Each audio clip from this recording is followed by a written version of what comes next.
ربنا هب لنا من أزواجنا وذرياتنا قرة أعين واجعلنا للمتقين إماما۔ اعوذ باللہ من الشیطان الرجیم، بسم اللہ الرحمن الرحیم، والصلاة والسلام علی رسولہ الکریم۔ دوسرا دن اور دوسرا لیکچر ہے ہمارا، اور اس دفعہ جو ہم نے موضوع چنا ہے اپنے لیے وہ یہ کہ مضبوط خاندان قرآن کی نظر میں کس طرح سے اللہ تعالیٰ نے اس کو بیان کیا ہے۔ آج کا جو موضوع لے رہے ہیں وہ ہے کائنات اور رسول ازواج۔ کہ زوج کس کو کہتے ہیں؟ زوج کہتے ہیں جوڑ، یعنی معنی اس کے جو لغت کے اندر بیان کیے گئے ہیں کہ زوج یا ازواج جس کی جمع ہے ایک ایسا جوڑا جس میں دو چیزیں ایک دوسرے کی مقابل ہوں، ضد ہوں، جیسے تر اور خشک، نر اور مادہ، میٹھا اور کڑوا، اس طرح شوہر اور بیوی، عورت اور مرد۔ تو زوج کی جمع ازواج ہے، اور آج ہم یہ دیکھیں گے کہ قرآن کے اندر اس لفظ کا استعمال یا اللہ نے جو زوج اور ازواج کا ذکر کیا ہے وہ کس طرح سے کیا ہے، اور اس کی روشنی میں پھر ہم اس کو سمجھنے کی کوشش کریں گے کہ اللہ کی کائنات میں اشیاء کس صورت میں پائی جا رہی ہیں، تنہا ہیں یا جوڑوں کی شکل میں ہیں، اور اگر جوڑے ہیں تو اللہ تعالیٰ نے اس کے لیے کس طرح ان جوڑوں کا ذکر کیا ہے تاکہ وہاں سے ہم سبق لے سکیں کہ ہم انسان جو جوڑوں کی شکل میں رہتے ہیں اور ہمارے خاندان جس کا آغاز ایک عورت اور مرد کے جوڑے سے ہوتا ہے، تو ہم قرآن میں سے اس جوڑے کو تلاش کر کے اور اس سے ہم کچھ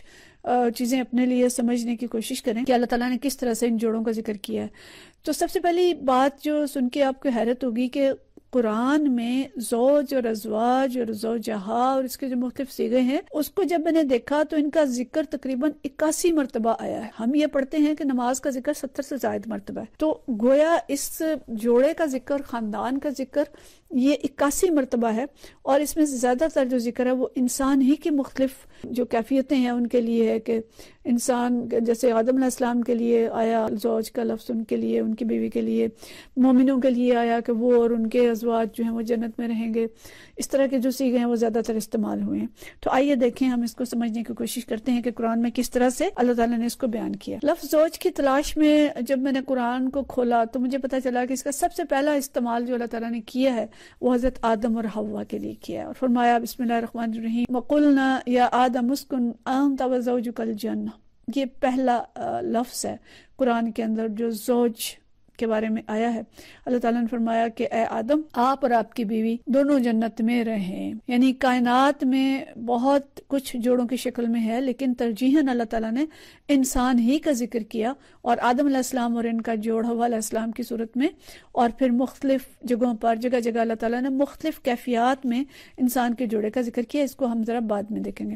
اللہ کی کائنات میں ہر چیز مجھے نظر آیا کہ جوڑے کی شکل میں ہے، اور اللہ نے جیسے خود قرآن کے اندر فرمایا، سورہ یاسین کے اندر اللہ فرماتے ہیں پاک ہے وہ ذات جس نے ہر چیز کو جوڑوں کی شکل میں پیدا کیا، مما تنبت الارض، خواہ وہ زمین کے نباتات میں سے ہیں، کوئی چیزیں جو زمین میں سے اگتی ہیں، یا خود تمہاری اپنی جنس میں سے، یا ان چیزوں میں سے جن کو یہ لوگ جانتے تک نہیں ہیں۔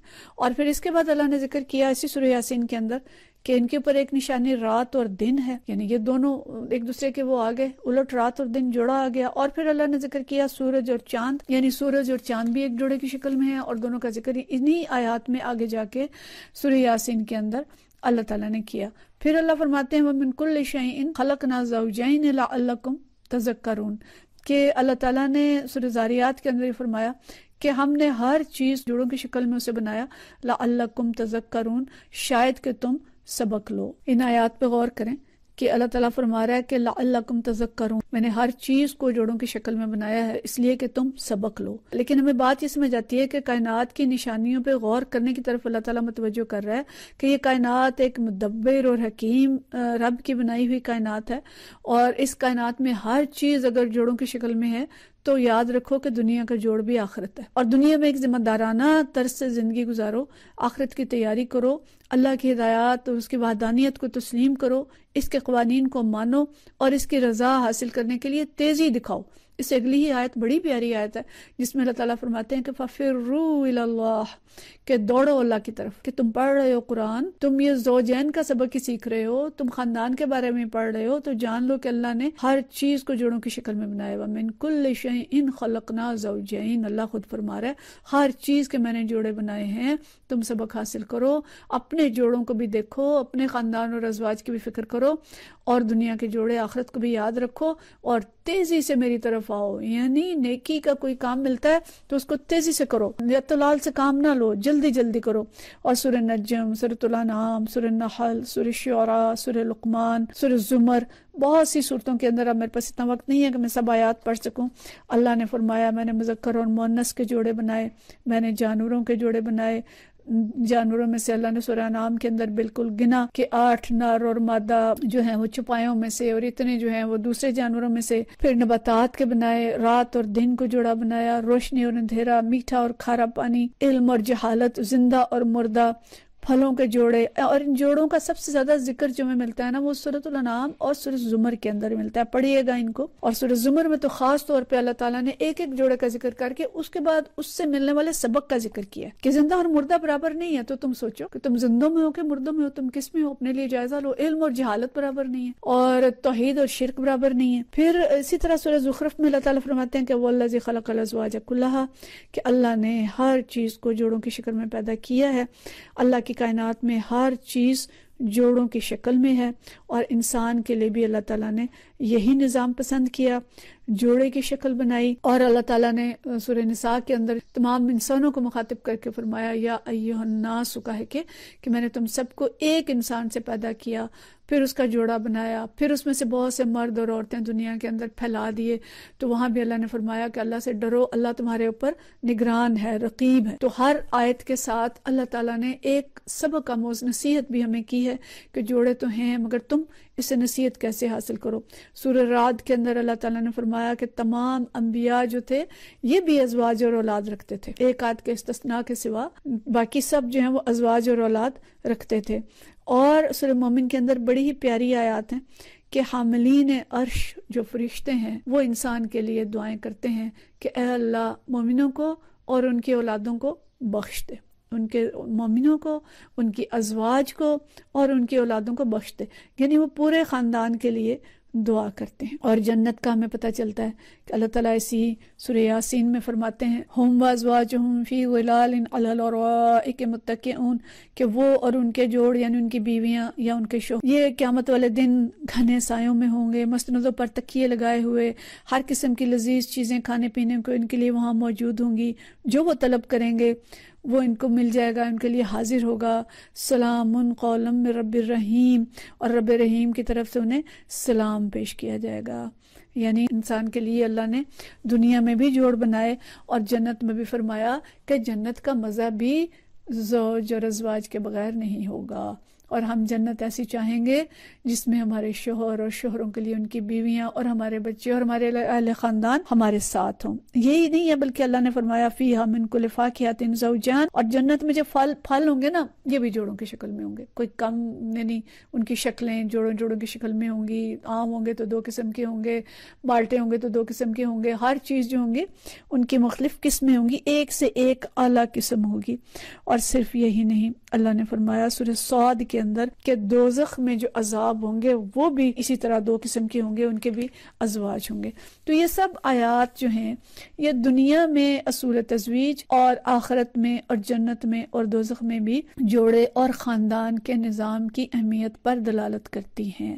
اللہ کی کائنات کے اندر ہر چیز، خواہ وہ جانور ہے، خواہ وہ نباتات ہے، وہ جمادات ہے، وہ سورج چاند ہے، دن اور رات ہیں، روشنی اور اندھیرا ہے، ہر چیز جوڑے کی شکل میں پائی جا رہی ہے.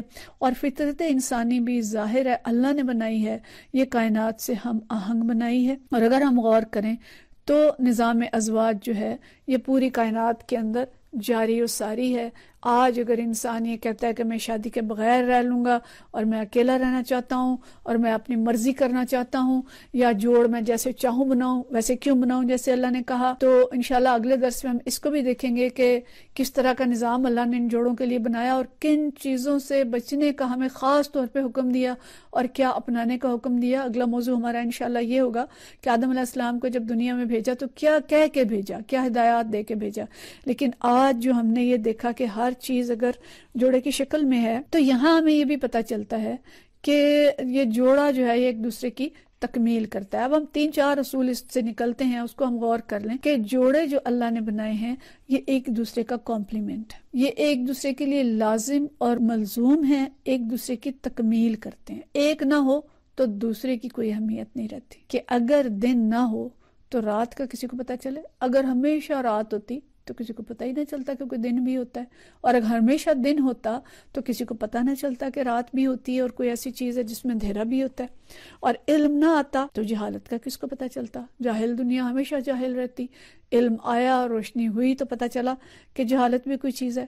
تو یہ دو جو کمپلیمنٹس ہیں یہ متحارب نہیں ہیں، یعنی ایک دوسرے کی یہ یوں تو اپوزٹ ہیں لیکن ہر اپوزٹ دوسرے کی تکمیل کرتا ہے۔ یہ ضد نہیں ہے کہ ایک کہے کہ بس جی میں تو نہیں، رات کے میں ہی رہوں گی، دن آئے نا، ایسا ہو نہیں سکتا۔ اور دن کبھی نہیں کہہ سکتا کہ رات کیوں آئے میں نہیں رہنا۔ کائنات کا نظام دونوں کے ملنے سے چلتا ہے اور دونوں کے لیے جو نظام اللہ نے بنا دیا ہے وہ اس سے سرب و انحراف نہیں کر سکتے۔ اسی طرح انسان، عورت اور مرد، اگر دنیا میں صرف مرد ہوتے تو دنیا کیسی ہوتی، اور اگر دنیا صرف عورتوں پہ مشتمل ہوتی تو دنیا کا نظام کیسے چلتا۔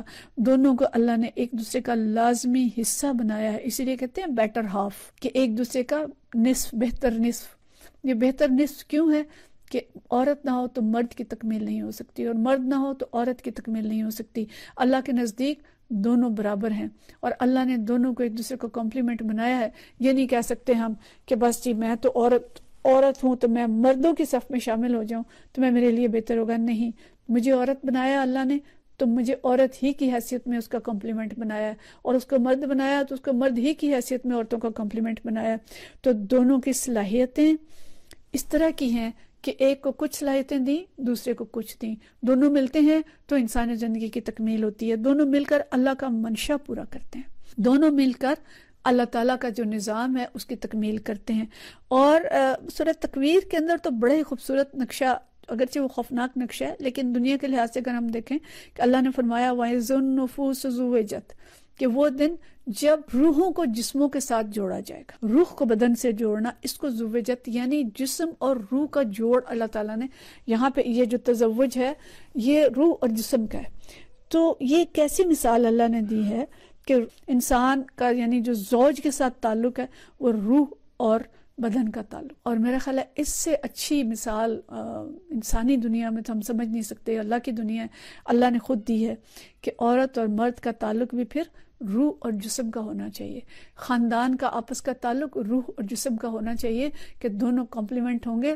روح نہیں ہوگی تو جسم کا کیا فائدہ، تو مردہ ہوتا ہے، ہم اس کو دفنا آتے ہیں۔ اور اگر روح ہے اور جسم نہیں ہے تو وہ روح بھی دنیا کے اندر چل نہیں سکتی۔ دنیا کے نظام چلانے کے لیے دونوں کا موجود ہونا ضروری ہے۔ تو بہترین اللہ تعالیٰ نے جو مثالیں دی ہیں قرآن کے اندر، اور جہاں جس چیز کی جتنی ضرورت ہے، جیسے ضرورت ہے اس طرح اللہ تعالیٰ نے بنائی ہے، اگرچہ وہ جوڑوں کی شکل میں۔ اور اللہ کہتا ہے کہ وَلَا تَطْغَوْا فِي الْمِيزَانِ، اس میزان کے اندر تم خلل نہ ڈالو۔ انسان خلل ڈالتا ہے جس کو اللہ نے اختیار دیا ہے، وہ اپنی زندگی میں بھی خلل ڈال رہا ہے۔ عورتیں کھڑی ہیں آج کہ نہیں ہم مردوں کے برابر، اور مرد کچھ اور کہہ رہے ہیں، مرد ظلم ڈھا رہے ہیں، عورتیں تقابل پہ آ گئی ہیں، مقابلے پہ آ گئی ہیں۔ تو یہ توازن جہاں ہم خراب کریں گے وہاں ہماری زندگیاں خراب ہوں گی، وہاں زندگیوں کا بیلنس خراب ہوگا، وہاں ہم حد سے نکل جائیں گے اور پریشانیاں اٹھائیں گے۔ پھر باہمی تعاون ہے، کوئی ایک دوسرے کا متحارب نہیں ہے، سب اللہ کے نظام کے پابند ہیں، اس نظام سے سر منہ انحراف نہیں کر سکتے۔ اور اللہ تعالیٰ نے ہمیں یہاں پہ آخری آیت جو میں پڑھوں گی آج کے درس کی، سورہ نحل کے اندر اللہ فرماتا ہے کہ وہ اللہ ہی ہے جس نے تمہاری جنس سے تمہارے لیے جوڑے بنائے، اور اسی نے ان بیویوں اور شوہروں سے تمہیں بیٹے اور پوتے عطا کیے، اچھی اچھی چیزوں تمہیں کھانے کو دیں۔ پھر کیا یہ لوگ باطل کو مانتے ہیں اور اللہ کے احسان کا انکار کرتے ہیں. یعنی حق کو تسلیم کرنا، اللہ کے احسان کو ماننا کیا ہے؟ اس کا شکر ادا کرنا، کسی اور کا شکرانہ نہ ادا کرنا، اطاعت اسی کی کرنا، کسی اور سے نظام کو نہ لینا. اور باطل کو ماننا کیا ہے؟ کہ اللہ کی اطاعت کو چھوڑ کے شیطان کی اطاعت کرنا کفر ہے، شیطان کے نظام کی اطاعت کرنا کفر ہے. تو اللہ کہہ رہا ہے کہ میں نے تو سب کچھ تمہیں دیا، تمہارے جن سے جوڑے بنائے، اب تم مجھے چھوڑ کے دوسروں کے نظام کو مانتے ہو، دوسروں کی اطاعت کرتے ہو. نہیں، ہم انشاءاللہ اللہ کی اطاعت کریں گے اور ہم اس قرآن سے سمجھیں گے کہ ہم نے اپنے خاندانی نظام کو لے کے کیسے چلنا ہے، اور اس نظام ازواج کو جو اللہ نے بنایا اس سے ہمارے لیے کیا سبق نکلتے ہیں. اگلی دفعہ ہم حضرت آدم علیہ السلام کا قصہ دیکھیں گے، اس میں ہمارے لیے کیا اسباق ہیں، اور پھر درجہ بدرجہ آگے بڑھتے جائیں گے. وآخر دعوانا ان الحمدللہ رب العالمین.